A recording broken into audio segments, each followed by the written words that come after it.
One thing I've learned more about Morgan is how emotional he is and just how in tune with himself that he is. Ever since I've known him, I always kind of forgot that he had something wrong with his heart, because he just sort of pushes through things and he just does things that you wouldn't think someone with a heart condition could do. So when I found out that he was in heart failure, I was like, I forgot you had something wrong with your heart. So that was a big shock. And he would always say, I don't feel good, or he knew there was something wrong, whereas I wouldn't see it and I'm like, oh, you're okay. Like, you're a hypochondriac, you think something's wrong when it's not really, but it was actually true. When he thought something was wrong, it was actually wrong. I plug into the wall, I plug into AC outlets in a car.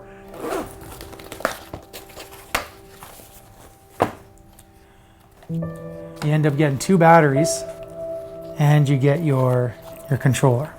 So you got your lifeline that's basically plugged into me, that goes into my side right here. That's just basically an open wound that goes in and plugs right into the actual heart. It's made by Heartware. It's one of the smaller ones. It's the one, if you see them holding it, it's just a little guy in your hand, no bigger than a toonie. Every 4 or 5 hours, I gotta change new batteries and do other things. So I've always got to carry a spare controller. I have to carry spare batteries. I have to have a VAD person with me that knows the VAD. So in case I pass out, they can change, do something. You know, I got to check my wattages, check my voltages, check my RPM levels and everything on here, and then carry this around wherever I go, no matter what I do. So I've got no pulse. I don't have a pulse. There's nothing there. So you can't use anything on me, feel my neck, nothing there, it's all gone, right? So if I pass out and somebody comes up to me and she's not around, oh God, he's got no pulse. They give me CPR, or they give me compression chests or something like that with the pads. Well, this thing's gonna go through the roof, you know what I mean? It'll short everything out and then I'm dead in 5 minutes. Morgan needs a heart transplant. His wait for a new heart could be months, years, or it could be never-ending, should doctors ultimately judge him unfit. The VAD is what's keeping Morgan alive. VAD technology is rapidly evolving, but even the pace of change can't alter the fact that the device in Morgan's chest will, at best, only last 5 years. His problem is really a problem not of things missing or extra, but rather just of placement. The heart normally has 2 pumping chambers, one on the right side of the heart, which is this one, and one on the left side. And the difference between these pumping chambers is that the pumping chamber on the right side of the heart, as you can see, is quite thin-walled. And this is because it is pumping blood flow to the lungs, and that's an easy job to do. The blood pressure in the lungs is low, and so this is like going to the gym and lifting a 1-pound weight. You really don't need to work very hard at that. The left-sided pumping chamber, which is over here, and what we call the left ventricle, is very different. As you can see, the muscle is quite thick, and that's because it has to be, because this chamber pumps blood to the rest of the body, everything except the lungs, and that means that it is facing much greater resistance than this side does.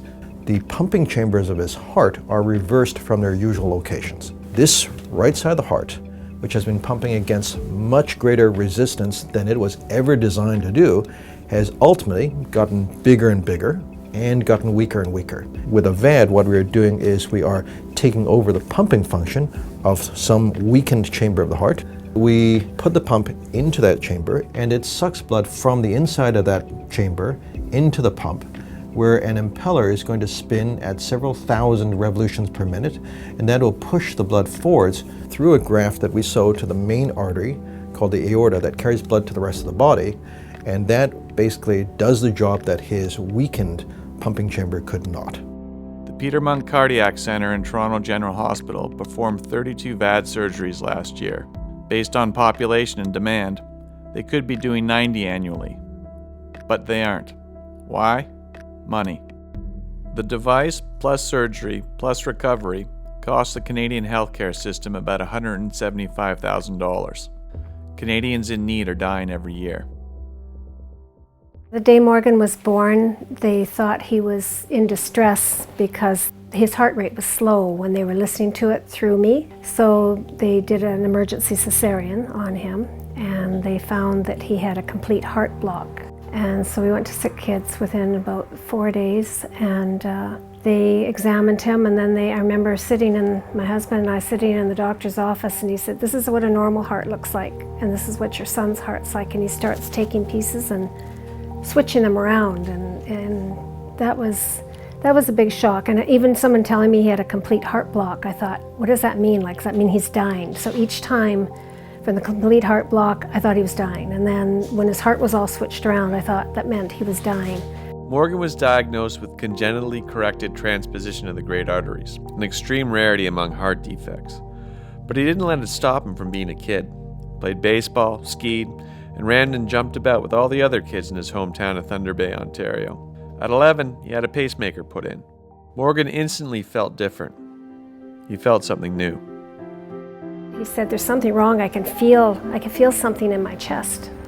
And he could feel his heart rate, because he had never felt it beat like that before. And now I looked up and it was, 110 or something, because he was upset. And I said, "That's just that's your heart. You're feeling that inside." And it's when people get upset, their heart rate goes faster, and now yours is going faster because the pacemaker is making it go along with the atrials. I didn't notice that he was held back. He would ride bicycles and play baseball and do all the things other kids did. And then all of a sudden, started getting tired around 31. I used to run out and play baseball for the SPN team. Softball in Kingston is like playing hockey in Toronto. It's huge. And one day I ran out and I was like I thought I had asthma. And finally, when I got checked out and they realized my pressure was going up, and they said, "You're in heart failure." Dr. Oshlin had been to see him, and he said, "He's told me I have to have a heart transplant." And it was terrifying, absolutely terrifying. I was aware that the day could come, but I didn't think it was like now, and yeah, it was hard. Sorry. I didn't believe them at first. I thought they were a bunch of liars.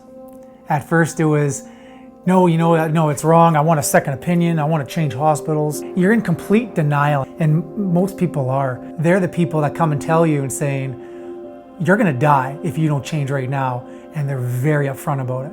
So either one, you choose it, or two, go home and die. This surgery is going to be hard. You have a 20-30% chance you're not going to make it. Go talk to your family. If this is what you want to do it. If not, we'll give you a few days. Your choice. The year I got pregnant, he went into heart failure, and then last July, everything started getting worse just after Theo was born. I'm pretty good at dealing with stress and hard situations. I just never really realized how stressed and overwhelmed I was until everything started settling down after his surgery.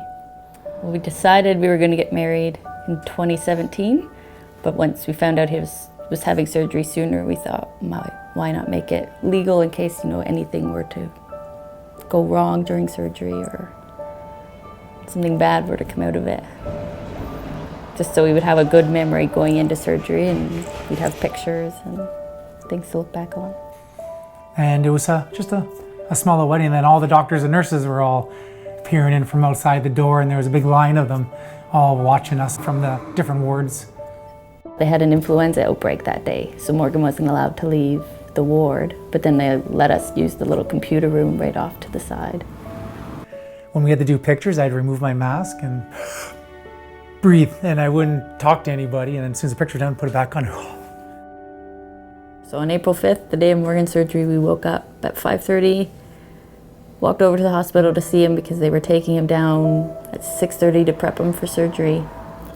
So around 8 o'clock, I think they took him in, and Morgan and I just sort of kissed, said, "I love you," and as they wheeled him away, I started crying a bit because I was like, okay, now it's actually happening, it's for real.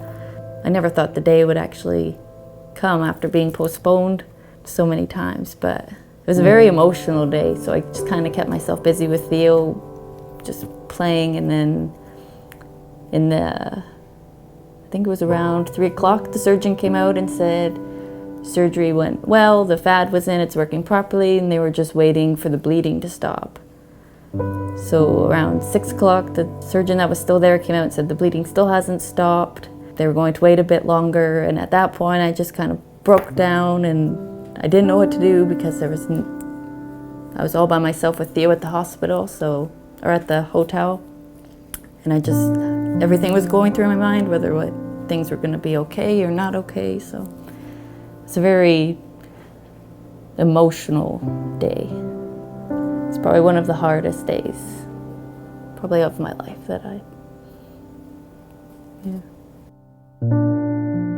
So I walked over to see Morgan, and as I walked into the room, the nurse had told me, well, he wants to see you, he's alert, but he can't respond. So I was like, okay, not really knowing what to expect. And as I walked in, he was making a clicking motion with his hands. So I took his picture.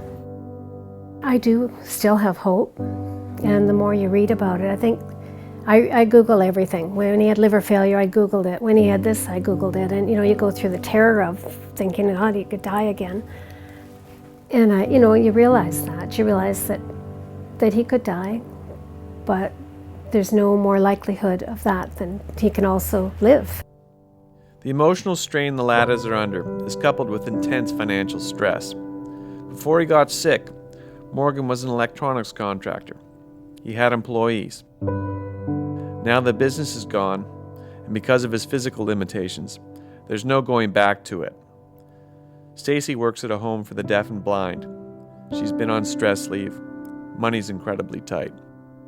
I'm left with payments on the van and stuff like that because, that's what's left. I'm looking around, okay, I can get $3,000 for my four-wheeler. I can get my car, I can sell it, and we can get a smaller little vehicle and, maybe sell the van, lose a couple $1,000 bucks, but at least we don't have the payments.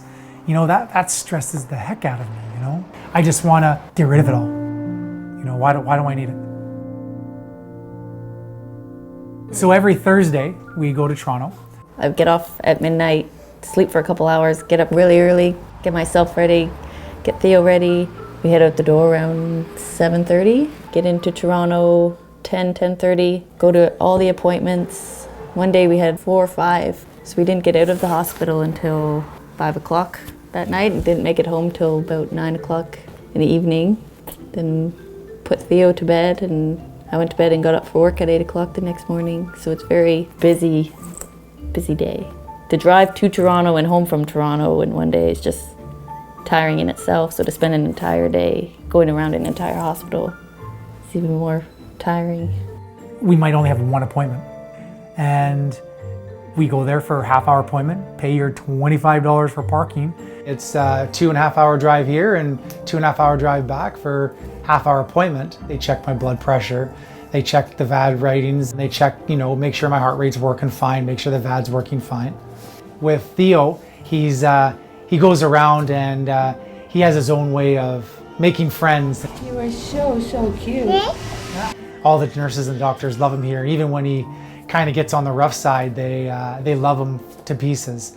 It's wonderful having Theo here. He brings a different light to the subject. He's been there every day on the bed, going to sleep, falling to sleep, coming in at night, staying at the hotel. So when he's not here, it's a part of it missing. We met one of the VAD doctors, and she says, so you can't lift more than, 20 pounds and stuff. And I said, well, till I'm better, right? She goes, no, forever, as long as you have it. I'm like, what do you mean, forever? And she's like, yeah, you can't lift more than 20 pounds. So I'm just like, well, nobody's ever told me that at all. So Theo's, he's 24 pounds, but I've learned to pick him up on my leg, bring him up as far as I can, and then onto my body and scoot him up. Morgan was told he wasn't allowed to pick up over 20 pounds. He took it really hard because he's trying to find a bond with Theo because he feels like he's missed so much in his first life being in the hospital. So I think that took a lot because he wasn't able to make a bond or stronger connection with them. In between hospital visits, Morgan's days are full. Finding a bond with Theo, experimenting with new, heart-friendly recipes, monitoring his VAD, and taking an array of medications. I'm not gonna, sugarcoat and say, oh no, I'm a strong man. it's hard, you know, there's everything about it just seems overwhelming, and life is moving on and I'm kind of stuck, you know what I mean? So I got to move with it. And if I don't move with it, you know, we both sink. The financial crunch can leave a family feeling helpless. Those denied surgery by Canadian doctors are left feeling hopeless. Unfortunately, in our healthcare system, we cannot allow patients to pay for their healthcare when that healthcare is an insured service. So clearly this is not a cosmetic operation, this is an OHIP insured service, and therefore we're not in a position to charge patients for the care. We can make referrals to the United States where they can get the care, but again, they're caught in a catch-22, because if we determine that they're not a candidate for therapy and it's a therapy that's insured in Canada, OHIP will not pay for it. On the other hand, if they have the resources to pay out of their pocket and go to a center that will essentially do any procedure as long as you're willing to pay for it, then that is always an option for our more fortunate patients. Do I want to see Theo graduate? Of course I do. Do I want to see his first girlfriend? Of course I do. So I don't really think about it that far ahead. It's kind of one step at a time. And, you know, because if you think about it too far, you're just going to be like, you're gonna shut down. We've talked about it a couple times, about whether Morgan will get to see Theo grow up, and it's just a very emotional topic. So we just try and live in the moment and try and make the best of what we have instead of dwelling on things that could be that may not happen. I've always ran into a hard time, but I've always lived sort of with the rule that you always make a positive out of a negative situation. So anything negative thrown at me, I will always look for the positive side and just strive towards that instead of dwelling and feeling down over the negative part. Do we feel closer? Yeah, 150%. Yeah, way closer together, I think our relationship was strong before, but now I think it's kind of unbreakable.